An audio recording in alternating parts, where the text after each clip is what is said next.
the Healing Through Love podcast with Sharlene Lynch and Rose Davidson. In episode 137, learn how to turn your mess into success with Wendy Alexander's actionable steps to transform your life. What I did was make some sacrifices. There were no more dinners out anymore. There were no more movies, and all these were all things I love, right? But I had to sacrifice that because it's like, I need to create my future. So I stopped, I sacrificed, and it was probably the loneliest time of my life because I'm a new mother. I'm not going out anywhere. I'm at home with a baby and I'm trying to recreate my career. But there was a sacrifice required. And I suppose I was willing to make that sacrifice. So you do have to be willing to make some sacrifice. For some people, it's not a huge one. For me, it was a huge sacrifice. And then eventually things started to slowly turn around. Because it's very easy when you're in pain. And when you've come out of, especially domestic violence, and you're feeling battered and shattered in every way, shape, or form, it's very easy to sink and to kind of stay there and to cry nonstop and to be paralyzed with inaction, all of those things. Welcome to another episode of Healing Through Love. Each week, we share ideas, experiences, and resources to increase the awareness of domestic and family violence and to empower survivors to grow and thrive.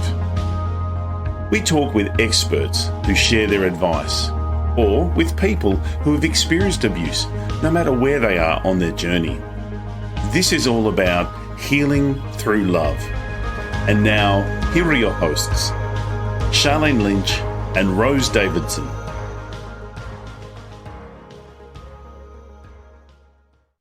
Hello and welcome to the Healing Through Love podcast, a space where stories of strength and resilience and transformation unfold. I'm your host, Sharlene Lynch, and I'm honoured to be your guide on this journey of empowerment and healing. Today, we have a very special episode tailored just for you, whether you're driving the car, sipping a cup of tea, or simply taking a moment to yourself. I want you to know that you're in a safe place. Healing Through Love is more than a podcast. It's a community, a beacon of hope, and a reminder that you are not alone. In this episode, we have a guest who's going to share a story that resonates at the core of our mission, a story that illuminates the power of love, resilience, and unwavering strength that lies within each and every one of us. So settle back, take a deep breath, and let the healing journey begin. But before we dive into today's inspiring narrative, a quick reminder that if you find value in our episode, please consider supporting us by subscribing and sharing and leaving a review.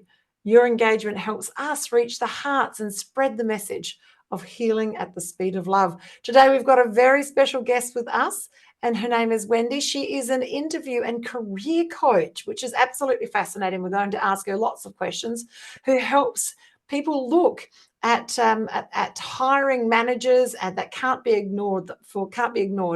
She, you know what, Wendy, I'm just going to jump in and say hello and tell us a little bit about you. Why are you a career coach? So the career coaching started over 27 years ago when I had to elevate myself out of a very difficult situation. So I was in a relationship for almost 10 years. The relationship came to a violent end. There was domestic violence in that relationship. And then I fell pregnant. And I suppose the last occurrence of the domestic violence occurred when I found out my partner was having an affair and ended the relationship, but he didn't quite accept that. And so came after me, both physically, financially, etc. And I almost lost the baby. I was 4 months pregnant when that relationship ended so violently. And I was in a mess. Honestly, the truth was that I'd lost everything, including my home that I'd worked 3 jobs to attain. And when I came out of that relationship, the only thing I could think of was I have to find a way to support this child. I was going on maternity leave, so I was terrified because I was like, the income is going to stop. The house sold at a loss. There was a $50,000 debt that I was carrying at the time, and I had a baby in the belly. And so it was like, okay, where do I start?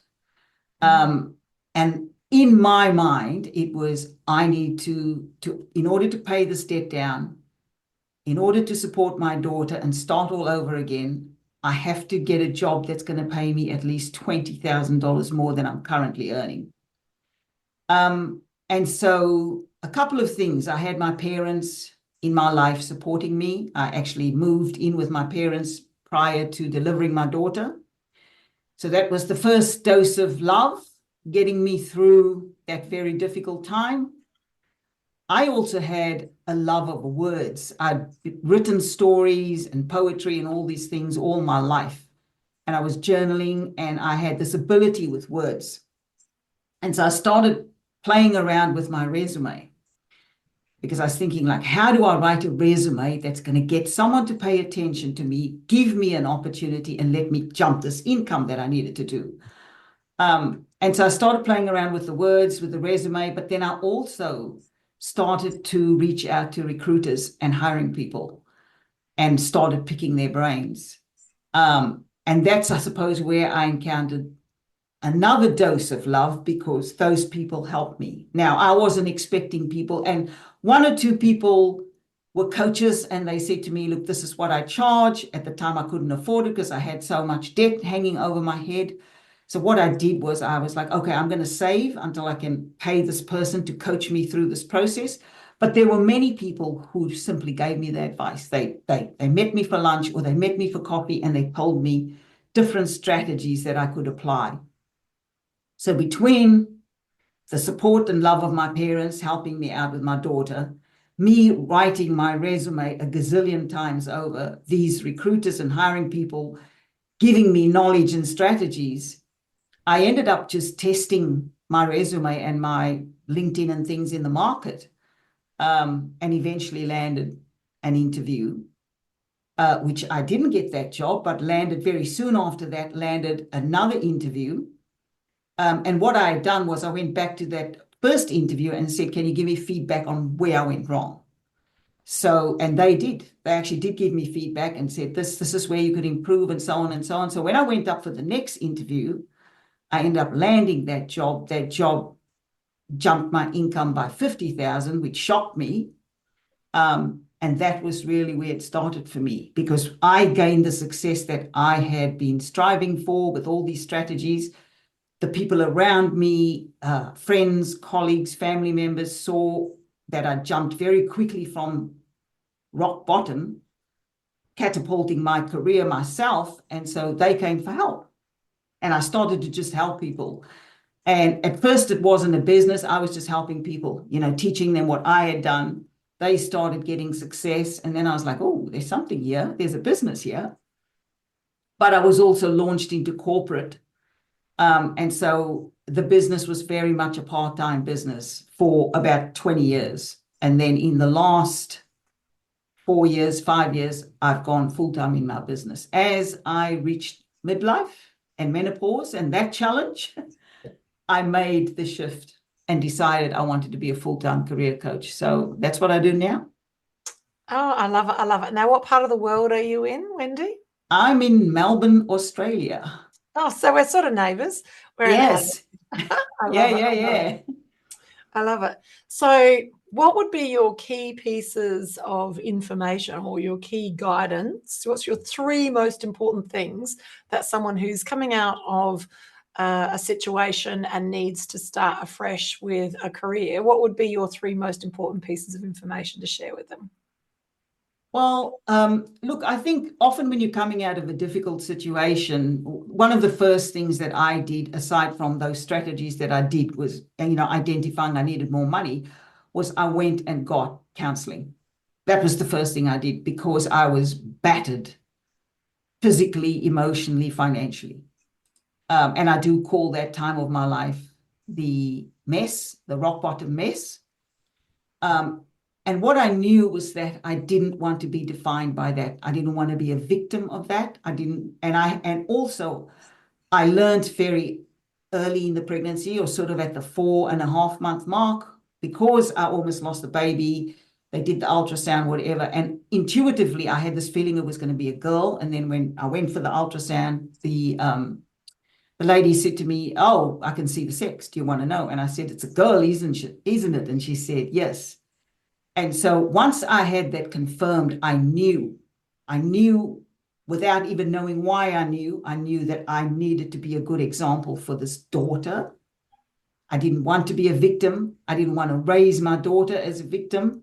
And so I went for counseling. I knew that without being able to properly define it, I knew that somehow I had played a part in attracting that in my life, right?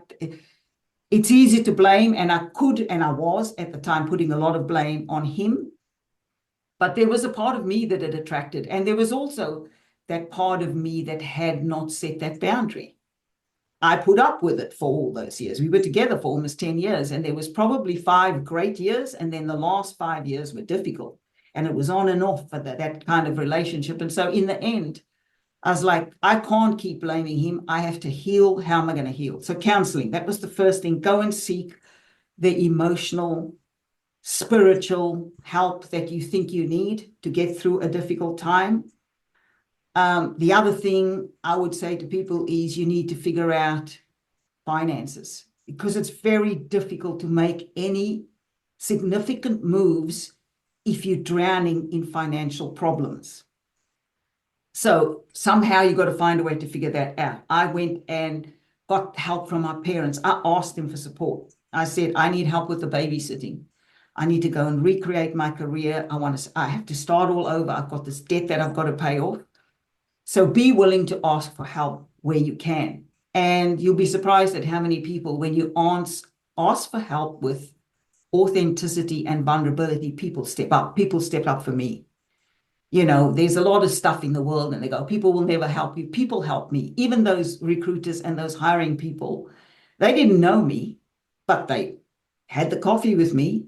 They had the lunch with me because I asked. So I suppose be willing to ask. And then the third step is to go and find someone who's potentially already succeeded where you need to go and go get help from that person. And if you can't afford the person immediately, like I couldn't, what I did was make some sacrifices. There were no more dinners out anymore. There were no more movies, and all these were all things I love, right? But I had to sacrifice that because it's like, I need to create my future. So I stopped, I sacrificed, and it was probably the loneliest time of my life because I'm a new mother.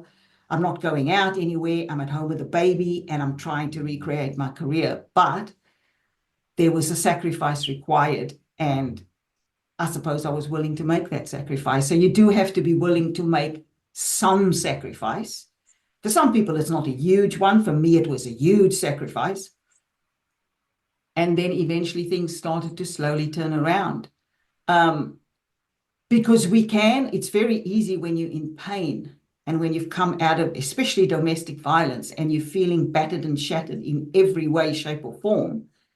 It's very easy to sink and to kind of stay there and to cry nonstop and to be paralyzed with inaction, all of those things, but they don't actually help elevate or lift you out of it. And so eventually you have to take an action. And what I realized was it didn't matter what action I took as long as I took one small action forward. And once I started to do the one action, then I was able to do the next one, and the next one, and then slowly build the momentum. But I always say I didn't create my success out of my mess without the help of others. You have to ask for help. I love it. I love it. So what do you think is the number one thing people can do to stop being ghosted by recruiters? So recruiters today, look, I think the whole job hunting situation has changed. Back in my day when I was, and this is, 28, 30 years ago, the recruiters were very much about forming relationships with their candidates. So all the people I worked with would put us forward for roles, but then they'd also build us. They'd give us education programs so we could build our skills. Now, the game has changed, and recruiters are, a lot of them are younger people. So they're all about social media. So that relationship building piece, that person-to-person relationship building piece is missing in today's recruitment market, or certainly that's what I see. So I think then candidates have to pivot. So you've got to meet people where they are working from. And so one of the things that's to our advantage as candidates in this current world is LinkedIn. It's the professional networking platform. So if you want to stand out, you need to build a really great LinkedIn profile. That's one of the strategies I teach most of the people I work with. It's like, don't underestimate the power of LinkedIn. I know you hate it. I know you think it's not Facebook and Instagram and all of these, and it isn't, because it is a professional networking platform. But what I've seen is the best roles, what I call the prime juicy roles, happen in the networks. They're not even advertised. So 80% of the prime roles happen through networking. And it's a lot easier for people to build networking and connections now because we have LinkedIn. In my day, I had to go to these meetups. I had to travel into the city, go to the meetups, talk to people, almost like speed dating in corporate to try and get opportunities. But now you can build connections and networks with anybody across the world if you just go to LinkedIn and start making it happen. But number one, you need a great profile, because nobody's going to take you seriously if you don't have a great LinkedIn profile. People view it. They go and look at your headline. They go and look at how you present yourself in your banner picture. They go and look at what does your profile picture look like? They go and look at your about section. How do you actually sell yourself? So all of these things matter, but so many people underestimate the power of that. And I would say that's one of the key things you can do. One of the key ways you can get people to pay attention to you. And that's not just recruiters. That's hiring people, because there are many hiring managers who cut out the recruiter because they don't want to pay them the commission, and they go directly to LinkedIn. And they're looking for people like you with the talent, who's taking their career seriously, who's presenting themselves in a professional manner. So all of these things count. But LinkedIn is very underestimated. Very underestimated. But I when I work with people, I have a very heavy focus on that. I teach them to network.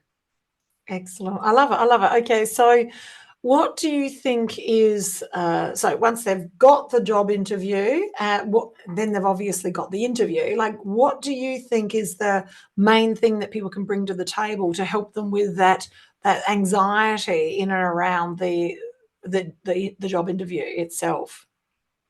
So look, that's where a lot of people fall down. So sometimes people are wise enough to go and get a writer to help them write their resume and their LinkedIn and their cover letters. They end up landing interview after interview. And this is where I see people fall down. They tank in the interview. And a lot of it is due to lack of preparation, because we're all going to get nervous when we're going up for something that could potentially affect our way going forward and our finances, which our jobs do. There's nerves. And a lot of interviewers, hiring people, expect you to be nervous. And they're not the monsters that people think they are, right? They know that there's a level of nerves. So often when an interview starts out, you have someone stumbling and fumbling a little bit. But what they do expect is for you to gain momentum as the interview goes on. They do expect to see you start to get your stride and get your confidence. If that doesn't happen, and I've seen that, not because I used to hire in corporate as well, so I've hired hundreds of people for major projects. And one of the things I see them fall down is that they don't know their own professional story very well. They may have put a resume together, or they may have worked with a coach or a writer to put their resume and their LinkedIn together, but they don't actually know the contributions they've made, or they undervalue the contributions they've made in the various jobs that they've worked. And so when someone asks them a question, they don't know how to go to their professional story and actually demonstrate how they've contributed.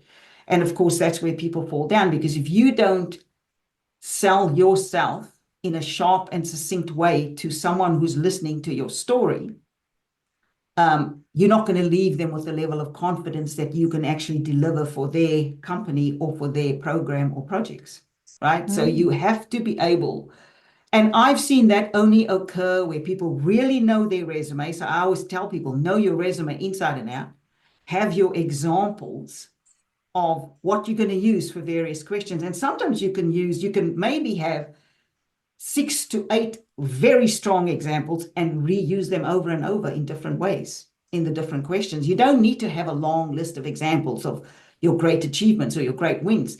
Have the ones that are strongest and use them in the context of the question.